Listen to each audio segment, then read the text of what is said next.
Drop the knife. కత్తి కింద పడై.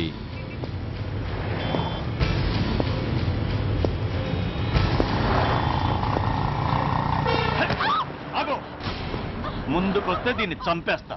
చంపే? చంపితే ఏమవుతుంది? నిన్ను చంపడం నాకు ఇంకా తేలికవుతుంది. కమాన్, చంపే. ఆలోచిస్తావే కిల్లర్?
నమస్తే సార్.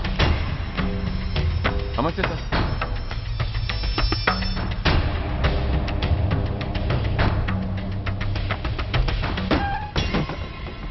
నేనెవరిని?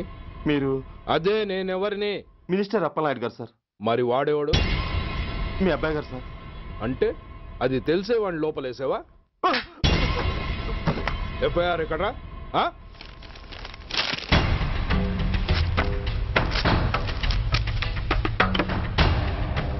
నువ్వేనా రైటర్వి? అవును సార్.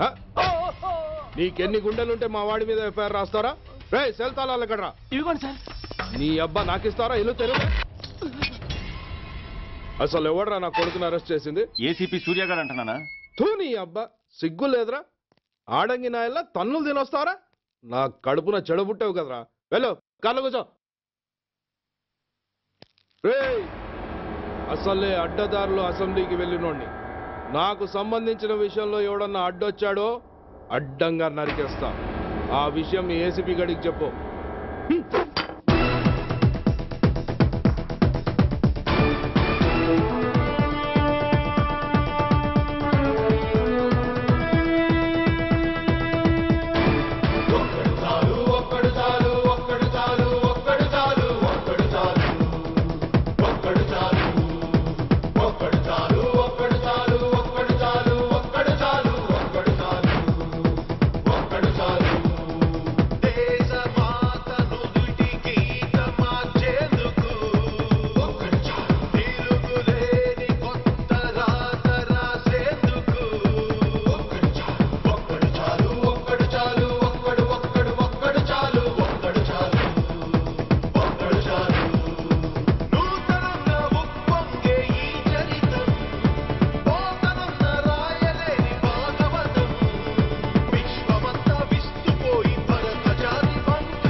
Commissioner here. ఏంటి ఏ పోలీస్ స్టేషన్లోనూ ఫోన్లు ఎత్తడం లేదా? ఏమయ్యారు వీళ్ళంతా?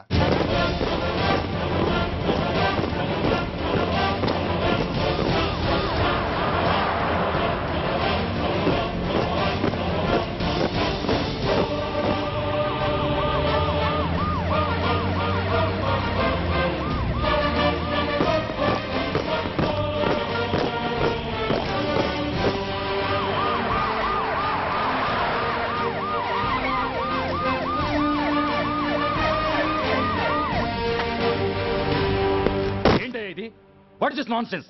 యూనిఫామ్ తీసేసి పోలీస్ స్టేషన్ మూసేసి బజారు పడతారా? మీరు పోలీసులు అనుకుంటున్నారా, గుండా అనుకుంటున్నారా? విలువలేని యూనిఫామ్స్ ఒంటి మీద ఉంటే ఊపిరాడడం లేదని తీసేసాం సార్. పందులు పందికుక్కులు స్టేషన్లోకి వచ్చేస్తుంటే వాటిని ఆపే శక్తి లేక తాళాలు వేసేసాం సార్. మిస్టర్ సూర్య, పోలీసు వ్యవస్థ లాంటి ఎమర్జెన్సీ సర్వీసుల్లో ఇలా సమ్మెలు చేయడం నిషేధం. అదే ఎందుకని sir? Government doctors, nurses, postal department కూడా ఎమర్జెన్సీ సర్వీసులే. వాళ్ళు హక్కుల కోసం స్ట్రైక్ చేయడం లేదా? ఆఖరికి మాకు ఓ గుర్తింపు రిజర్వేషన్లు కావాలని కొజ్జాలు కూడా స్ట్రైక్ చేస్తున్నారు. వాళ్లకున్నపాటి విలువ గౌరవం కూడా మాకు లేవా sir? Mister Surya, you are crossing your limits. మీరు ఇలా చేయటం వల్ల కామన్ పీపుల్ ఎంత సఫర్ అవుతారో ఆలోచించారా? పోలీస్ అనేవాడు కూడా ఓ కామన్ మ్యాన్ అనేది మర్చిపోకండి సార్. ఇంతకీ మీకు ఏమన్యాయం జరిగిందయ్యా? సార్, ఒక ట్రాఫిక్ కానిస్టేబుల్ తన డ్యూటీని సక్రమంగా చేసినందుకు ఒక లుచ్చా విధవ కత్తితో పొడిచి చంపబోయాడు. వాడిని అరెస్ట్ చేస్తే వాడి బాబెవడో మినిస్టర్ అప్పలనాయుడంట. వాడొచ్చి మన ఊపిరితో సమానమైన ఎఫ్ఐఆర్ని వాడు మందు కొట్టి మూతి తుడుచుకునే ముండకొంగు నలిపినట్టు నలిపి పారేసి అది రాసిన రైటర్ని, డ్యూటీలో ఉన్న ఎస్ఐని, సెంట్రీని కొట్టి దమ్ముంటే నా కొడుకు మీద చెయ్యేసి చూడంట్రా, అడ్డొచ్చిన వాడిని అడ్డంగా నరుకుతానని ఛాలెంజ్ చేసి మరి వాడి కొడుకుని తీసుకెళ్లిపోయాడు సార్. ఇలా ప్రతి అడ్డమైన వాడు వచ్చి దౌర్జన్యంగా ఖైదీల్ని తీసుకుపోతుంటే ఇంకెందుకు సార్ మాకు ఈ వాచ్మ్యాన్ ఉద్యోగాలు? బ్లాక్ లో టికెట్లు అమ్ముకునే వాడిని లాకప్ లో పెడితే మున్సిపల్ చైర్మన్ ఫోన్, ఓ రౌడీ విధవను అరెస్ట్ చేస్తే ఎమ్మెల్యే ఫోన్, ఓ రేపిస్ట్ అరెస్ట్ చేస్తే మినిస్టర్ ఫోన్. అందరికీ రూల్స్ అండ్ రెగ్యులేషన్స్ ఉంటాయి, కానీ మా పోలీస్ వాళ్ళకి మాత్రం రూలింగ్ లో ఉన్న వాడి మాట వినడం ఒక్కటే రూలు. కాదని ఎదురు తిరిగితే సస్పెన్షన్లు లేదా ట్రాన్స్ఫర్లు. కాకి బట్టలు వాళ్ళ ఇంటి కర్టెన్స్ అనుకునే ఇలాంటి మినిస్టర్స్ ని గుడ్డలోడు తీసి నడి రోడ్డు మీద నడిపించాలి sir. Control your self mister Surya. Control చేసుకోవడానికి ఇది ఆవేశం కాదు సార్, ఆవేదన. ఒక పొలిటీషియన్ కారిడోర్ తీయడానికి పోలీస్ కావాలి. వాడు చేసిన తప్పుడు పని వల్ల కడుపు మండిన అన్నల బుల్లెట్ల గడ్డుగా పోలీస్ కావాలి. ఆఖరికి వాళ్ళ పెళ్లాల బ్యూటీ పార్లర్కి వెళుతుంటే తోడుగా పోలీస్ కావాలి. ఇలాగే కంటిన్యూ అయితే పోలీస్ అనేవాడు పొలిటీషియన్స్ పెంచుకునే వింత జంతువు అనుకుంటారు సార్ ప్రజలు. సార్, ఈ దేశంలో హిందువులకో న్యాయం, ముస్లింలకో న్యాయం, సిక్కులకో న్యాయం ఉన్నట్టే పొలిటీషియన్స్కో న్యాయం, రౌడీలకో న్యాయం, పబ్లిక్కో న్యాయం ఉండేలా రూల్ ఒకటి తీసుకురండి సార్. లేకపోతే మా డ్యూటీ ఏంటో మేమేం చేయాలో మాకే అర్థం కావడం లేదు. రాజకీయం, రౌడీజం షేకెన్స్ ఇచ్చుకుని మమ్మల్ని దద్దమలు చేస్తున్నాయి. మీరేమో రూల్స్ రెగ్యులేషన్స్ అంటూ మా నోళ్లు చేతులు కట్టేస్తున్నారు. అందుకే ఏ రాజకీయ నాయకుడు లా అండ్ ఆర్డర్ లో జోక్యం చేసుకోకూడదని ఈ నిరసన. అంతేకాదు, చట్టాన్ని అవమానించి పోలీసుల్ని కొట్టివెళ్లిన మినిస్టర్ తన కొడుకుని తనే స్వయంగా తీసుకొచ్చి మాకు అప్పగించాలి. మా వాళ్ళని కొట్టినందుకు అతను మా అందరికీ క్షమాపణ చెప్పాలి. అతను మంత్రియా? తప్పు చేసింది మంత్రైనా మంత్రసానైనా ఒక్కటే సార్. అయితే మీ నిర్ణయంలో మార్పు లేదా? Sorry sir. సారీయా? నేనెందుకు చెప్పాలి సారీ? అయినా అంత టెన్షన్ పడతారు ఎందుకు? 2 రోజులు కడుపులు మారితే వాళ్ళే దిగొస్తారు. వాళ్ళ పరిస్థితి చూస్తే అలా లేదండి, చాలా పట్టుదలగా ఉన్నారు. మరీ అంత నెత్తికెక్కితే వాళ్ళని పీకి పారేసి కాస్త ఒడ్డు పొడుగున్న వాళ్ళని వేసుకుంటాం, అంతేగా? ఏంటి అప్పలనాయుడు, పోలీసులు అంటే పొలాల్లో పనిచేసే కూలీలు అనుకుంటున్నావా? ఈ ఊరోడు పనిలోకి రాకపోతే పొరుగురు నుంచి లారీలో తెచ్చుకోవడానికి వాళ్ళకి వీళ్ళకి పెద్ద తేడా ఉందండి. ఆపోయా, మినిస్టర్ తర్వాత కాస్త డిగ్నిటీ మెయింటైన్ చేయొద్దు. పోలీస్ స్టేషన్కి వెళ్ళి పోలీసుల మీద గుండెలా దౌర్జన్యం చేస్తావా? ఏంటండి, పోలీసులను ఎప్పుడు ఎవడు తిట్టలేదా, కొట్టలేదా? అదేదో పెద్ద పాపమైనట్టు, అదే నేను మాత్రమే చేసినట్టు మాట్లాడతారేంటి? ఇదిగో, ఊరికే నోరు పారేసుకోకుండా నేను చెప్పేది విను. ఈ రోజు వైజాగ్ సిటీ వరకు ఉన్న ఈ స్ట్రైక్ రేపు స్టేట్ అంతా పైకిందనుకో, అప్పుడు మొత్తం ప్రభుత్వానికి ఎసరు వస్తుంది. ఆ పరిస్థితి కనుక వస్తే నిన్ను పార్టీ నుంచి ఈగ ముక్కను పీకినట్టు పీకి పారేస్తారు. అప్పుడుగా నేను ఎందుకు చెప్పాను నీకు అర్థం కాదు. అప్పలనాయుడు గారు, ప్రెసిడెంట్ గారు చెప్పింది కరెక్ట్. ఓటితో పోయేదాన్ని గొడ్డల దాకా తెచ్చుకోవడం దేనికి చెప్పండి? అయితే ఇప్పుడు నన్ను ఏం చేయమంటారు?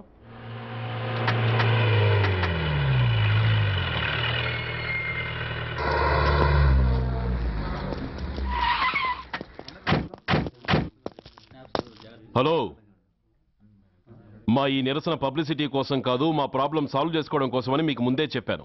మళ్ళీ ఎందుకు వచ్చారు? మినిస్టర్ గారు రమ్మంటే రాకుండా ఎలా ఉండగలం సార్? మినిస్టరా?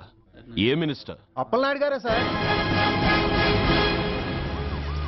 అదిగో అప్పలనాయుడు గారు వచ్చేసారు, పదండి.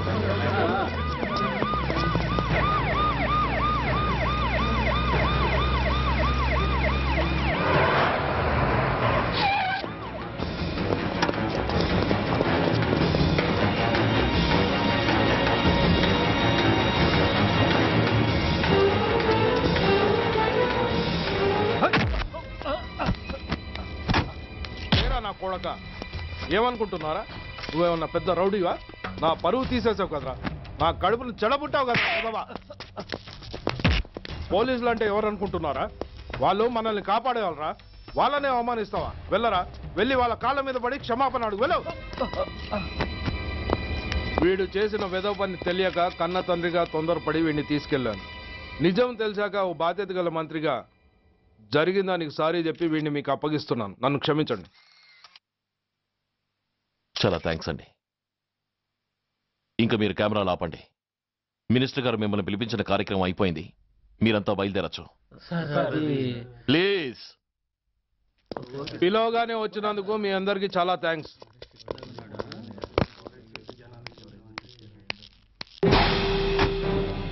ఏంటయ్యా ఇది, ఎందుకు డోర్ మూసావు? ఏ సెక్యూరిటీ, అలా చూస్తూ నిలబడతా అండి. ఏంటయ్యా ఇది, మీరు చెప్పింది చేశానుగా, నా కొడుకుని మీకు అప్పగించాను, మీ అందరికీ సారీ చెప్పాను, ఇంకా ఏంటి? చేసిన ప్రతి తప్పుకి సారీ అంటమే శిక్ష అయితే లా బుక్లన్నీ పాకెట్లో పెట్టుకునే డైరీ సైజుకి పడిపోతాయి. ఇంతకీ ఏంటయ్యా నువ్వు అనేది? మీరు మా వాళ్ళకిచ్చినవి తీసుకెళ్లిపోండి. ఒకళ్ళిచ్చిన ఉంచుకోవడం మాకు అలవాట్లేదు. నేనా? నేనేమిచ్చాను? మరి అంత మతిమరుపు అయితే ఎలా సార్? ఓయ్, ఏంటిది? మీరు మా ఎస్ఐకి చెప్పుతో ఇచ్చారు, అతని తరఫున నేను మీకు షూతో ఇస్తున్నాను. ఏయ్, ఎంత ధైర్యం రా నీకు? నన్నే కొడతావా? నీ అంత చూస్తాను, ప్రాణాలు తీస్తాను. ఏయ్, డిఐజీ కమిషనర్ ఎక్కడా మీరు?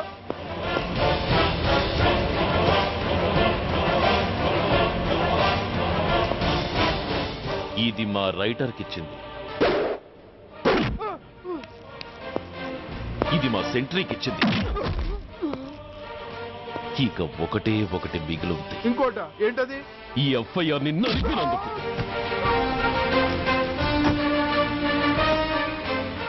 ఇక మీరు వెళ్ళండి. డ్రైవర్, వాడిని తీసుకెళ్లి లాకప్ లో పెట్టండి. ఇక మీరందరూ డ్యూటీలో జాయిన్ అవ్వచ్చు.